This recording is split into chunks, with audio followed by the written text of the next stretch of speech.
안녕하세요. 오대입니다. 네, 한 달 만에 영상을 올리죠. 근데 이제 올리는 건 한 달 만인데, 사실 영상을 되게 많이 찍어 놨거든요. 근데 그거를 다 폐기 처분하기로 결정을 했습니다. 일단 이거부터 이야기하고 들어갈게요. 저 좀 초심으로 돌아가겠습니다. 제 초심이란 그냥 이렇게 제가 하고 싶은 영상을 만드는 거예요. 사실 별거 없어. 그래서 막 편집도 안 하고 그냥 올릴 거예요. 내가 왜 하여간 저 지난 한 달 동안 조금 많은 고민의 과정을 거쳤어요. 내가 영화 유튜브 너무 어렵게 생각을 하고 있나 봐. 솔직히 아직도 그 생각을 떨칠 수가 없거든요. 그런데 결론은 그냥 내가 하고 싶은 영상을 내가 하고 싶은 얘기로 담아봐야겠다라는 결론이 일단 내려져서 이렇게 또 카메라를 켤 용기를 냈습니다. 진짜 용기란 단어를 써야 될 정도로 제가 조금 힘들었어요. 아무튼 그래. 그래서 사실은 서브스턴스, 오늘이 5월 4일인데 아마 5월 2일에 서브스턴스가 디즈니 플러스에 오픈이 됐었어요. 제가 그래서 그날 당일 서브스턴스를 이거는 무조건 2회차 띄고 또 다시 생생히 살아난 감각으로 서브스턴스 리뷰로 올려야겠다. 한 달 만에 영상을 라고 생각을 해서 그 서브스턴스 리뷰에 필요한 코랄리 파르자 감독님의 전작들을 제가 보려고 왓챠를 구독을 했어요. 그래서 그 두 작품을 봤죠. 진짜 근데 이게 사실 맞아. 이렇게 시작하는 게 맞거든. 그래서 그 리얼리티 플러스랑 리벤지라는 작품을 왓챠를 보고 나서 그걸 막 정리를 이제 서브스턴스 리뷰 영상을 찍어야겠다라고 정리를 하던 와중에 제가 한 가지 일에 집중을 못해요. 근데 어쩔 수 없어. 이거 내 기질이라서. 그래서 갑자기 또 그 정성일 평론가님이 작성하신 시네필 안내서라는 게 되게 유명해요. 그게 뭐냐면 이제 막 영화 입문하는 시네필들을 위해서 고전 영화부터 현대 영화까지 꼭 봐야 할 영화 100편인가?를 정리를 해놓은 리스트가 있어요. 제가 그 블로그에도 그대로 스크랩을 떠와서 있는데 그 영화들을 제가 키노라이트에 다 복붙을 떠났어요. 걔는 꼭 보려고. 그런데 그 영화들이 우리가 구독할 수 있는 OTT에는 많이 없거든요. 대부분이. 그래서 나는 솔직히 좀 별 기대 안 하고 그 리스트를 왓챠로 돌려봤어요. 왓챠에 있나 없나. 근데 엄청 많은 거야. 진짜 몇 편이었지? 기억도 안 나. 근데 하여간 엄청 많은 거예요.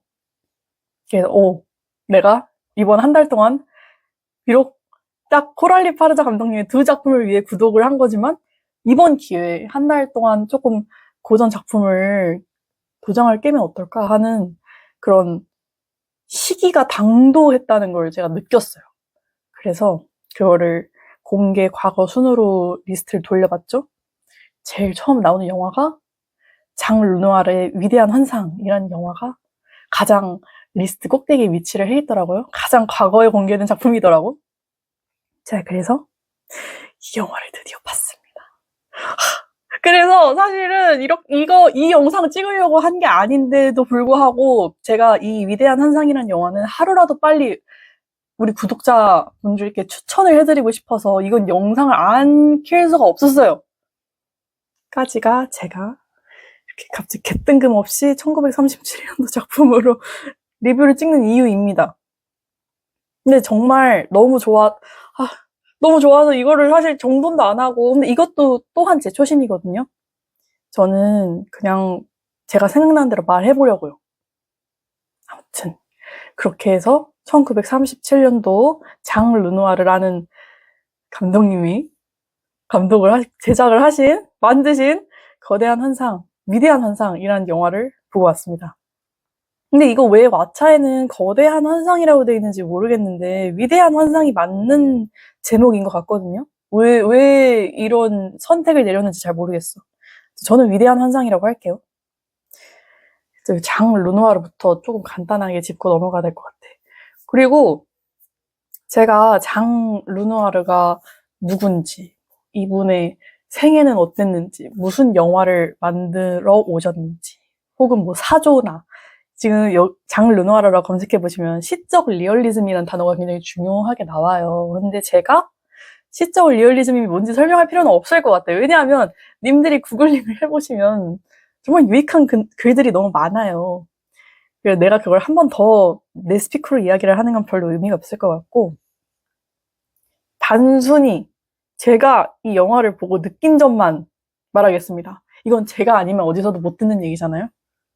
아무튼 그래서 장 르누아르라는 감독님은 제가 생각했을 때 어떤 분이었냐면, 솔직히 영화 좋아하는 사람이라면 장 르누아르라는 이름을 안 들어볼 수는 없을걸? 그러니까 안 봤을 수는 있어. 근데 앞으로 안 들어볼 수는 없을 거야. 그 정도의 인물이에요, 이분이. 정말 그냥 거장이란 말로도 좀 부족한, 위대한 환상이란 영화를 안 들어봤다면 게임의 규칙이란 영화는 들어봤을걸?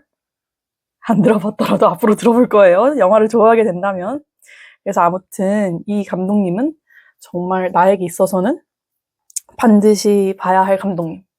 지금이 아니더라도 언젠가는 볼 감독님이었는데 조금 거부감이 있었던 것 같아. 일단 너무 고전 영화이기도 하고요. 그리고 모르겠어. 나는 내가 아직 시네필이 아니라고 생각했다. 사실 재밌는 영화를 좋아하는 거지. 내가 영화라는 예술 자체를 좋아하나? 라고 하면 저는 제 사랑이 조금 부족하다고 느끼는 쪽이에요. 언제나. 그래서 이런 장 르누아르 같은 시네필들의 감독님의 작품을 픽을 할 적에는 조금 어려울 것 같고 왠지, 그리고 좀 난해할 것 같고, 그런 부정적인 선입견에 갇혀 있었던 것 같아. 꽤 오랜 시간.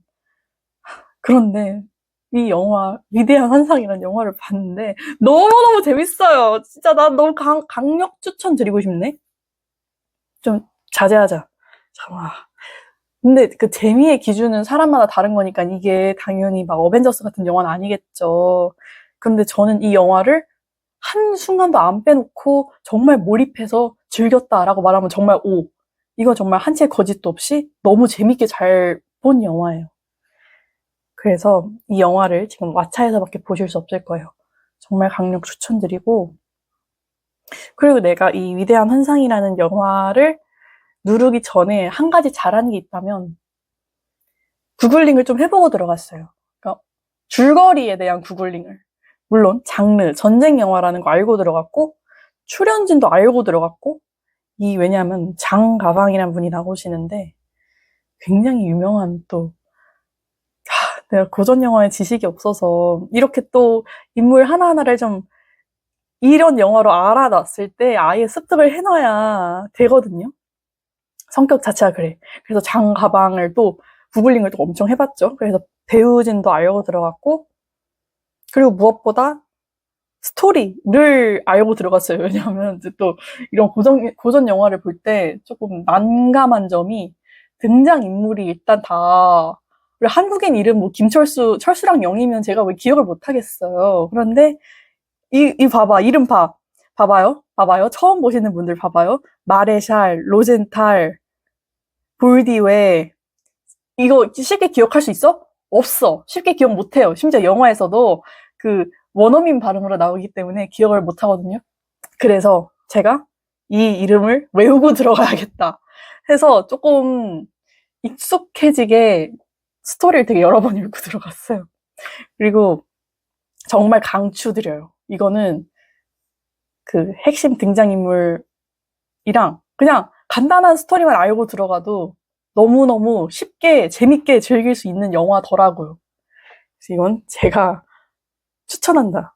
이런 정보들을 미리 습득해 놓고 이 영화를 클릭하는 것을.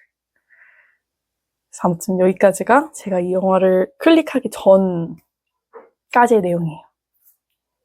그렇게 해서 클릭을 하게 됐죠. 그리고 이거 정말 오랜만에, 고전 영화 많이 보진 않았지만 고전 영화는 항상 크레딧이 오프닝에 뜨고 영화를 시작하더라고요. 그 점도 상당히 신기했다. 그죠? 나만 신기한가 이거? 왜냐면 우리 현대 영화는 다 크레딧이 엔딩 크레딧으로 들어가잖아요. 그것도 굉장히 신기했다. 거의 한 2분 가량 이어지는데. 그리고 나는 항상 이 영화, 어떤 영화를 보든 마찬가지인데, 제목, 오프닝, 엔딩 이렇게 세 개는 짚고 넘어가고 싶거든? 그래서 일단 제목이 위대한 환상이잖아요. 내가 그래서 당연히 이건 전쟁, 제1차 세계대전을 배경으로 하는 전쟁 영화고, 위대한 환상이라고 하면은 당연히 이게 수용소에 갇힌 장교에 관한 이야기니까 그 장교가 꾸는 어떤 희망 같은 것을 위대한 환상이라고 비유를 했을 거라고 생각을 하고 들어갔거든요. 그리고 내가 바라는 점은 하나였어. 이 위대한 환상이라는 구나 아니면 환상이라는 단어가 이 영화의 어느 지점에서 사용되는지가 굉장히 중요하다고 느꼈거든요. 모든 영화 마찬가지야. 이를테면 영화 헤어질 결심에서도 헤어질 결심이라는 그 한 개밖에 안 나올걸 아마? 그래서 그게 어느 시점에 어떤 인물의 입에서 어떻게 사용되는지가 굉장히 저에겐 중요하단 말이에요. 그래서 이 영화를 보면서도 환상이라는 단어가 도대체 어느 시점에서 사용이 되는지를 굉장히 눈에 불을 켜고 봤어요. 그것부터 얘기해보자면 아마 2번 사용된 것 같던데 첫 번째는 진짜 극초반에 수용소에 갇히면서 그 마레샬 잠깐만 마레샬 맞지? 마레샬 맞을 텐데 아무튼 그 발 이렇게 팔이 다쳐가지고 발 대신 씻겨주는 그 장면에서 아마 그건 아마 환상일 거야 뭐 이렇게 한번 나오고 아무튼 자세하게 또 지금 봐야지 알겠는데 그리고 완전 그 후반에 가서 마레샤라고 로젠탈하고 탈출에 성공을 해서 둘이 이제 갈라지려고 뭐 이렇게 마지막 작별 인사를 나누잖아요. 그 씬에서 그건 위대한 환상일 뿐이야. 위대한 환상이라고 하잖아. 아니 잠깐만. 아무튼 그렇게 2번이 나오는 게 확실할 거예요. 저는 그 지점에서도 너무 감동을 받았습니다. 굉장히 적절한 시기에 가장 처음이랑 가장 끝에 나오는 것도 너무 만족스러웠고 그리고 아마 발화자도 같은 발화자였을 거예요. 그것도 너무 만족스러웠고 그래서 이게 정말 잘 만든 영화는 이렇게 환상이라는 단어를 이렇게 남발하지 않거든요. 그것부터가 일단 마음에 드는 지점이었다. 그리고 오프닝 씬이 나 오프닝이 되게 만족스러웠고 엔딩은 압도적이었어. 오프닝이 그렇게 시작하잖아요. 그 볼디에 맞나? 아무튼 그 프랑스 장교바? 장교들만 갈 수 있는 바? 아무튼 거기서 시작을 하는데 아마 전축이라 그러나요, 이거를? 접사로 시작했다가 인물로 이걸 틸트업이라고 해야 되나? 아무튼 그러면서 시작을 해요. 제가 영화 용어도 공부를 해야 되는데. 그러면서 이 장교들의 수용소로 가기 전 모습을 보여주면서 시작을 하고 그러면서 시작을 하거든요. 이 오프닝이 굉장히 저는 좋았어요. 너무 친절하다고 느꼈어요. 이 영화가 난해한 영화와는 거리가 멀구나를 이 오프닝 씬에서부터 알았어. 그리고 영화가 또 어느 지점에서 쉽다라고 느꼈냐면 이 영화가 그 3부 구성이에요. 내가 임의로 나눠도 되나?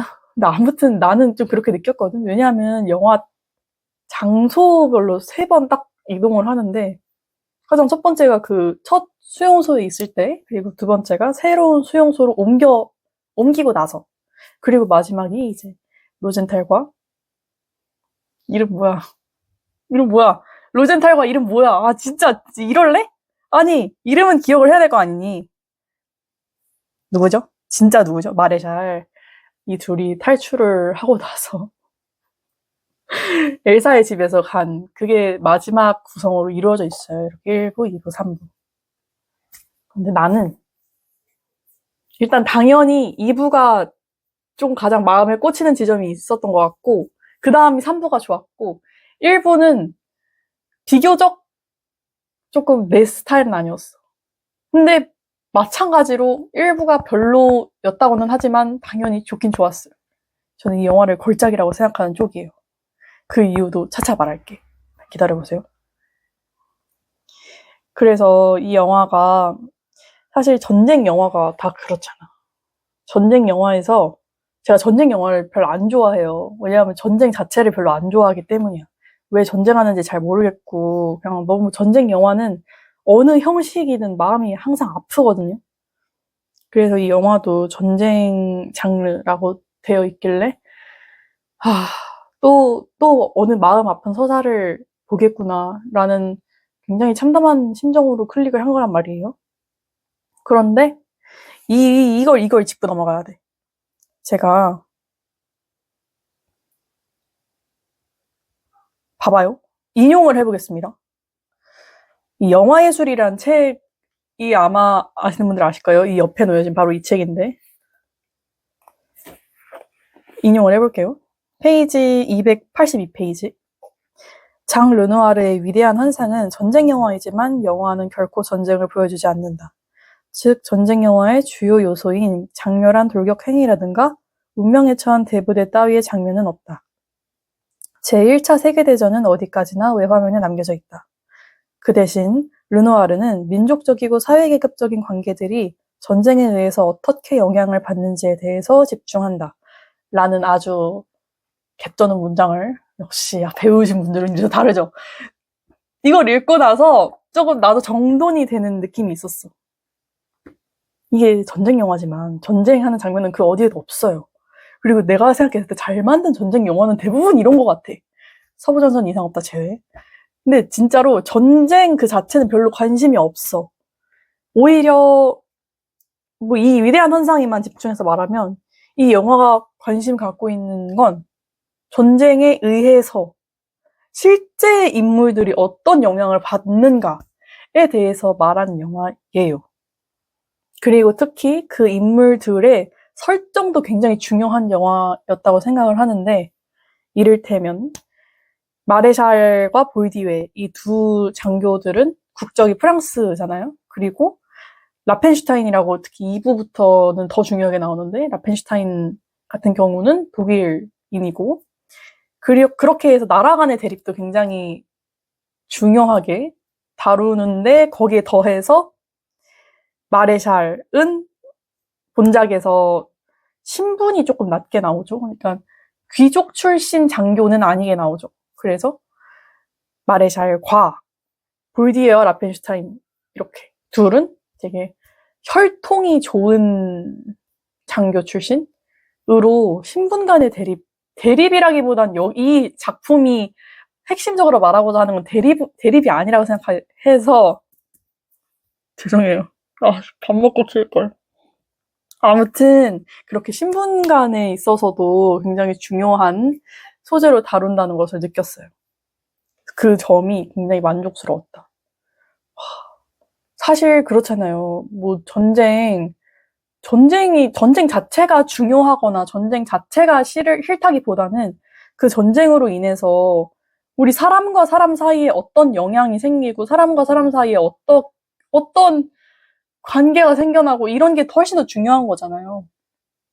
그런데 그거를 나라 간, 그리고 신분 간, 그리고 그거를 초월한 어떤 인물과 인물 간의 서사로 녹여냈다는 게 이 영화에 흠뻑 빠져서 몰입할 수 있었던 이유였던 것 같아요. 너무너무 만족스러웠어요.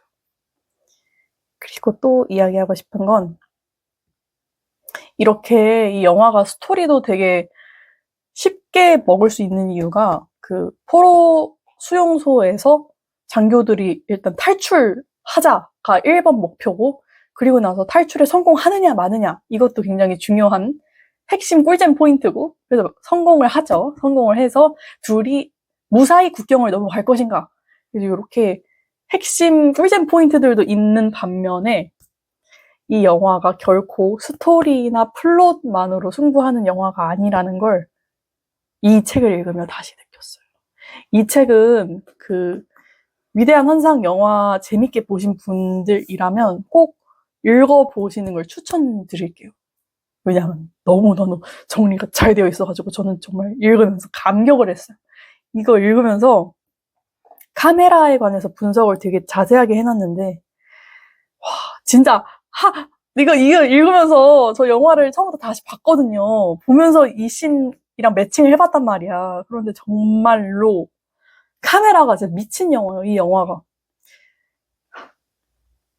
저는 어떻게 생각하냐면 모든 잘 만든 영화는 1초도 그냥 찍는 신이 없을 거라는 믿음을 갖고 들어가요, 항상.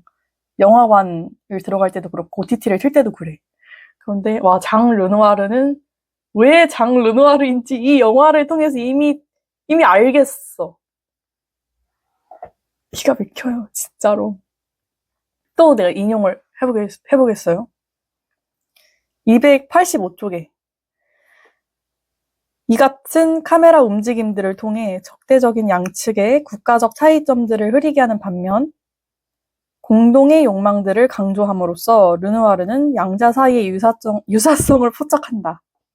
체계적 유형을 이루면서 반복적으로 활동하는 카메라 움직임들은 서사적 평행을 창조한다. 라는 조금 어려울 수도 있는 문장이 있는데 이게 어렵지 않아요. 영화를 보면 뭔 말인지 정확히 알거든? 그리고 한 가지 또, 아니야, 이건 이따가 인용할게. 아무튼 이 영화를 보시면 카메라에 있어서 패닝과 트래킹의 정수를 맛보실 수가 있어요. 특히 저는 패닝 되게 좋아해요. 카메라 기법 중에 혹시 패닝은 이렇게 옆으로 트는 걸 말하는 거예요? 이 카메라로 치면 이렇게 트는 걸 패닝이라고 합니다. 그런데 이 패닝이 이 영화에서 굉장히 좋은 건 내가 패닝을 좋아는 하지만 실제로 공간이 확장된다고 느꼈던 경험이 몇 번 없거든요. 사실 그렇잖아. 이게 패닝을 하면 여러분들은 지금 여기에 뭐가 있는지 안 보이잖아요. 근데 제가 패닝을 하면 이렇게 스탠드가 여기 서 있구나라는 게 보이는 거잖아. 그게 바로 패닝의 주 목적이라고 할 수 있을 것 같은데 이 영화는 그야말로 패닝이라는 카메라 기법에 정말 아름다움이 담겨 있어요. 나 너무 아름다웠어. 그리고 트래킹도 마찬가지야. 트래킹을 인물 중심으로 트래킹하기도 하지만 이 영화에서는 오토바이 소리 죄송해요. 아무튼 그 방 안에 무엇이 있는지 쭉 보여주면서 뭐 인물로 흘러가던가 아니면 인물 처음에 담아놓고 나서 그 방 안에 무엇이 있는지를 트래킹을 통해서 찬찬히 하나하나 접사를 통해서 보여준다든가 하는 구성이 굉장히 많아요, 카메라가. 그래서 이 트래킹과 패닝이 얼마나 공간적인 확장감을 통해서 서사의 확장을 이끌어낼 수 있는지 뭔 소리인지 알겠어요? 미치겠네. 모르겠으면 진짜 이 책 읽어보시는 걸 정말 추천드릴게요. 너무나도 좋은 경험이었습니다. 그리고 아까 방금 전에 인용한 문장에서 굉장히 핵심적으로 제가 받아들였던 건 이런 카메라의 활동이 굉장히 반복적으로 이루어졌다는 거. 굉장히 대응하는 장면들이 많아요. 를 바로 다음 문장을 인용하면서 이어서 말을 해볼게요. 동일한 책 287쪽부터 288쪽에 있는 문장입니다. 앙드레 바쟁의 견해는 이때 적절하다. 르누아르는 사람들과 사물들의 본질인 단일체 의식을 파괴하지 않으면서 그들의 숨겨진 의미를 드러내는 방법을 발견했다. 그와 같이 위대한 환상의 카메라 움직임은 영화의 드라마를 창조하는 능동적 중개인으로 기능한다. 강조와 대비의 능력에 있어서 카메라의 작용이나 기능은 장면화만큼이나 중요하다. 카메라는 영화의 서사 형식을 풍요롭게 하는 고리를 창조해내기 위해서 공간을 개척한다. 르누아르는 이동 화면이 서사적 상호 관련성의 체계를 지탱하고 정교하게 하기 위해서 상상력이 풍부한 많은 방법들을 발견해냈다. 좀 길었죠?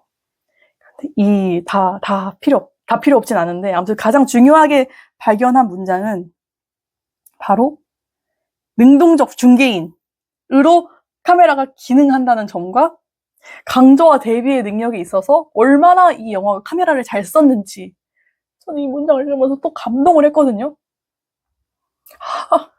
아까 얘기했잖아요. 이 영화의 등장인물들이 대비를 이루고 있는 구조라고. 독일인과 프랑스인 그리고 신분이 낮은 사람과 신분이 높은 사람 이렇게 대비를 캐릭터들이 이루고 있는데 그 대비를 강조하거나 뭐? 대비하는 측면에 있어서 카메라가 어떻게 반복적으로 작용을 하는지를 아마 집중해서 보시면 이 영화가 정말 놀랍게 다가오는 지점들이 꽤 많을 거예요. 굉장히 여러 장면에서 그걸 느낄 수가 있어요. 나 그래도 이 영화 예술에 있어서 와, 그냥 카메라의 역할이 단순히 어떤 씬을 담아낸다의 기능에서 멈춘다고 생각하면 안 될 것 같아요. 특히 이런 잘 만든 영화를 보시면 카메라의 역할이 영화의 폭을 결정하기도 해요. 진짜로 그래. 난 그래서 이 영화를 보면서, 촬영이 정말 놓칠 수 없는 영역인 것 같아. 촬영은. 근데 그렇게 감동을 하면서 봤습니다. 이 영화를. 그리고 슬슬 마무리를 해볼까요? 더 자세한 감동은 실제 이 영화를 좀 보면서 느끼셨으면 좋겠고요. 내가 감동받은 장면을 한번 이야기를 해볼게요. 저는 가장 처음에 감동받은 장면을 잠깐만요. 쭉쭉쭉쭉 보면서 이야기를 해볼게요. 잠깐만. 이거 아닌데? 됐다. 거대한 한상. 가장 처음에는, 아니야. 이게 감동받는 장면이라기보단 그냥 처음에 그 마레샬과 볼디에가 처음에 수용소를 잡혀가잖아요. 그러면서 새로운 인물들을 만나잖아요. 그 방 안에서. 그러면서 나오는 케미스트리가 너무 좋았어. 일단 1번. 꿀잼 포인트였어, 나한테는. 그리고 재미있었던 거. 재미라기보다는 이것도 카메라에 감동받은 지점인데 이 책에 설명이 되게 자세하게 돼 있거든요. 해당 컷이. 그 굴을 파면서 안에 들어간 분이 숨이 딸려가지고 구해달라고 선을 이렇게 잡아당기잖아요. 그 컷도 그 씬 자체도 되게 좋았어요. 그리고 또 뭐가 좋았지?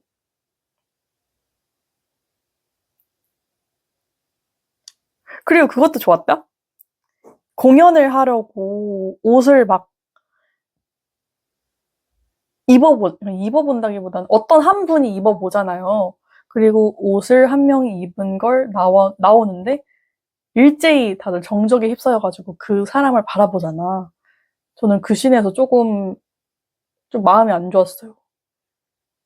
사실 그래. 이게 전쟁이라는 게 다들 사랑하는 사람이 있을 거잖아요.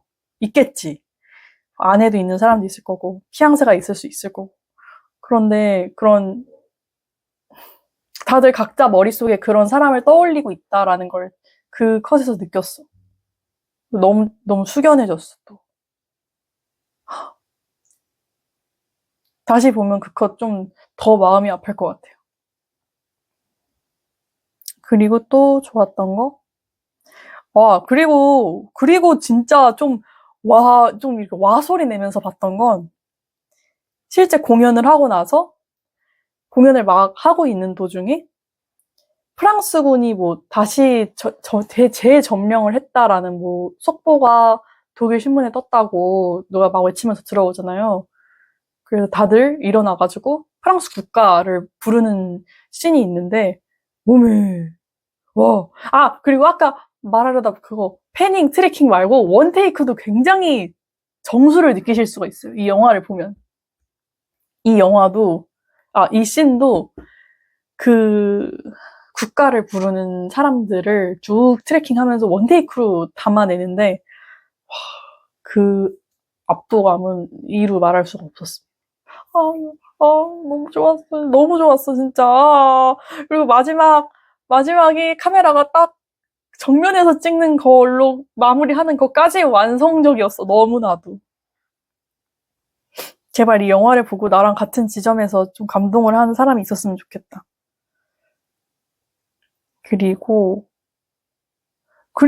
이제 2부, 아까 제가 말했던 대로 새로운 수용소로 가는 시점부터 2부잖아요. 그 시점도 굉장히 인상 깊었습니다.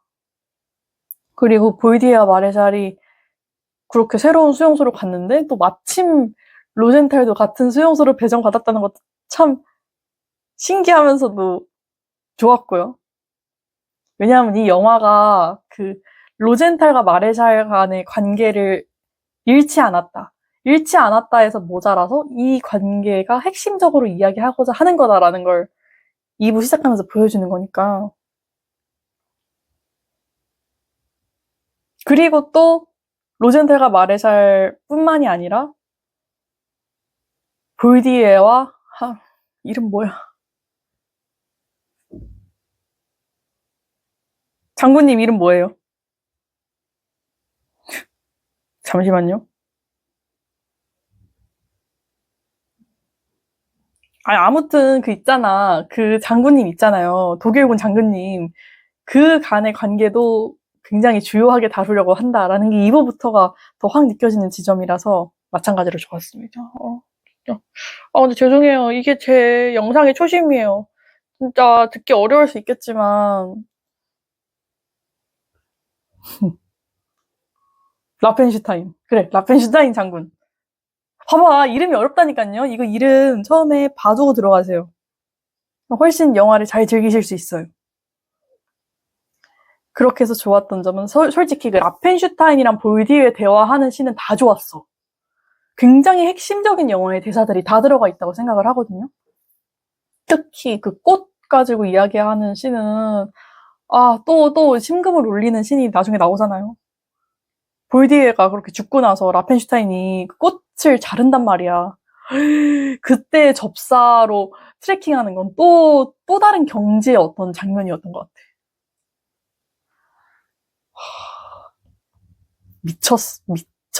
미쳤어. 미친 영화만이 이런 컷이 나오거든요. 미쳤다고 생각해. 그리고 이제 마지막으로 3부 빠르게 이야기해보자면 3부는 또 엘사의 등장이 굉장히 그러니까 이 영화가 매번 다른 순간에 새로운 꿀잼 재미를 보장한다는 점이 또 굉장한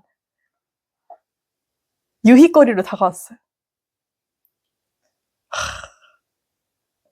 그럴 때 엘사 또 갑자기 조물증 같네. 마음이 또 아팠는데 그 엘사가 혼자 아이를 키우고 있는 걸로 나와요. 그 이유는 당연히 전쟁으로 나머지 가족들이 다 전사를 해서인데 그 씬을 설명하기 위해서 또 카메라로 트래킹을 하면서 그간 전사해온 가족들의 초상화 같은 것을 쭉 따라서 보여주거든요, 영화가. 그리고 나서 식탁을 또 패닝을 하는데 거기 또 아가만 앉아있고 이 식탁이 이젠 너무 커요라는 대사가 나온단 말이에요. 아, 아, 진짜 뭐야. 뭐 하는 감독이야? 진짜 잘 만들었다. 그래서, 3부는 또 이런, 또 이성의 테마가 끼면, 갑자기 좀 눈이 반짝이는 게 있거든요, 제가. 너 너무 좀 감동적이었어. 나 감동적이다가도 또 이 둘이 결국 이어지지 못했잖아. 왜냐면 국적이 다르니까. 지금 전쟁 중이고. 또 또, 응. 그렇게 해서 둘이 떠나죠. 로젠탈과 마레샬이. 그리고 이제 엔딩이 또 기가 막힘. 이 둘이 결국 스위스 국경을 넘는 데 성공을 하잖아요. 그리고 그것을 뒤쫓은 독일군이 쏘려고 하는데 아니야, 저기부터는 이제 스위스 땅이니까 쏘면 안 돼. 하는데 그걸 또 패닝을 하거든요. 이 책에 또 나오거든. 패닝을 하는데 이 먼 국가와 국가 간의 거리도 이 컷을 안 한단 말이야. 이게 얼마나 핵심적인 요소인지 알겠어요? 생각을 해보세요. 이게 독일이랑 스위스면 나라와 나라 사이에 간격이 있잖아요. 바로 옆이긴 하지만 국경을 사이에 둔. 그런데 이 장 르누아르는 이 거대한 거리조차 끊고 싶지 않은 거야. 연결하고 싶은 거야. 그러니까 패닝을 했겠죠. 컷을 안 하고. 이 미친 거 아닐까? 그리고 마지막에 이 둘이 힘겹게 눈 쌓인 설원을 올라가는 걸로 영화가 끝이 나거든요. 그 씬의 또 아름다움은 이루 말할 수 없이 너무나도 아름다운 장면인가 동시에 과연 이들은 국경을 넘어서 무사히 생존을 할 수 있을지 걱정도 되고 또 우리가 1차 세계대전 영화라는 걸 본과 동시에 생각이 나는 건 뭐야? 앞으로 이들이 살면 또 제2차 세계대전이 찾아올 거란 말이에요. 또 그 점에 있어서 또 사람을 그러니까 안달나게 하는 지점이 있는 그런 영화였습니다. 아무튼 이 영화 너무너무 잘 봤어요. 너무너무 좋았고 이래서 걸작이라고 하는구나. 가 영화 처음부터 끝까지 절절하게 느껴지는 아주 좋은 걸작이었습니다. 아까 말했다시피 왓챠에서 보실 수 있어요. 제가 이거를 어젯밤에 바로 이어서 너무 감동을 받고 게임의 규칙을 틀려다가 아니야 이거는 위대한 환상만을 위한 감상을 오롯이 남겨놔야겠어 하고 지금 급하게 킨 거거든요. 그래서 구성도 뭣도 없고 참 영상이 거지 같죠? 하지만 이게 접니다. 이게 나야. 그래서 이렇게 영상을 찍었고요. 이걸 끊고 바로 게임의 규칙을 볼 거야. 님들도 꼭 위대한 환상이랑 게임의 규칙은 보셨으면 좋겠어요. 이미 보신 분들이라면 당신은 이미 시네필일지도. 아무튼 오늘 영상은 여기서 마무리를 해보도록 하겠습니다. 영화 재밌게 보세요. 진짜 아니 나 이거 진짜 엔딩 멘트도 그대로 해야 될까? 나 너무 갑자기 좀 오랜만에 하니까 그렇네. 아무튼 지금까지 여기는 오지 시네마였고요. 저는 오지였습니다. 아마 자막도 안 달 수도 있어. 그냥 생으로 올려버릴까요? 몰라. 아무튼 영화 재밌게 보세요. 저 다음 영화 보러 가보겠습니다. 그리고 아마 서브스턴스도 진짜 근시일 내에 찍어 올릴게요. 이건 진짜 올릴 거야. 서브스턴스는. 늘 기다려주시는 분들께 감사하면서 오늘 영상은 여기서 마무리해보도록 하겠습니다. 안녕.